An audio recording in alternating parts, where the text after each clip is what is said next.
حدیث پاک میں ہے افشوا السلام وطعموا الطعام کہ سلام کو عام کرو اور لوگوں کو کھانا کھلاؤ اور جنت میں سلامتی کے ساتھ داخل ہو جاؤ۔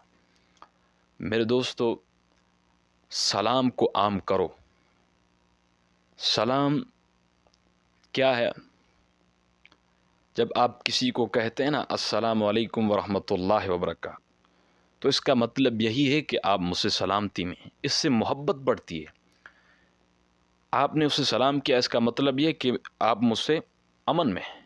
میں آپ کے مال پر اٹیک نہیں کروں گا، میں آپ کی جان پر اٹیک نہیں کروں گا، میں آپ کی عزت پر، میں آپ کے آبرو پر اٹیک نہیں کروں گا، حملہ آور نہیں ہوں گا۔ اس کا پہلا مطلب یہی ہے۔ اور اس سے کیا ہوتا ہے؟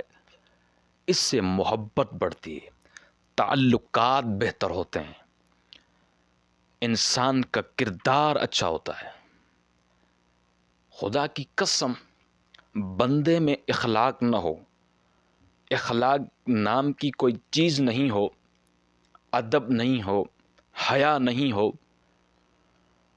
تو چاہے وہ ارب پتی کیوں نہ ہو، خرب پتی کیوں نہ ہو، اس کے یہ ارب خرب نہیں کام آئیں گے، اس کو سکون نہیں ملنے والا۔ چاہے کتنا پیسہ نہ ہو، چاہے کتنا مالدار نہ ہو، چاہے کتنا بزنس مین نہ ہو، لیکن اس میں اخلاق نہیں ہے، ادب نہیں ہے، حیا نہیں ہے، شرم و حیا کی کوئی چیز نہیں ہے، خدا کی قسم یہ سارے کے سارے پیسے، دولت، یہ جو بھی گھمنڈ ہے، سب کو ختم، یہ سارا کا سارا ضائع ہو جائے، یہ کسی کے کام نہیں آنا۔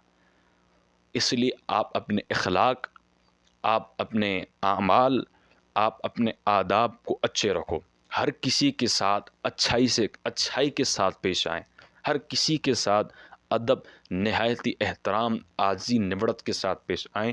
اس میں خیر ہے، بھلائی، برکت ہے، اور اس کے ساتھ ساتھ کیا ہے؟ آپ محبت بڑھتی ہے، محبت آپ بانٹتے رہیں۔ دوسری بات وطعموا الطعام، کہ لوگوں کو کھانا کھلاؤ، جو بھی بھوکے ہیں ان کو کھانا کھلاؤ اور سلامت کے ساتھ جنت میں داخل ہو جاؤ۔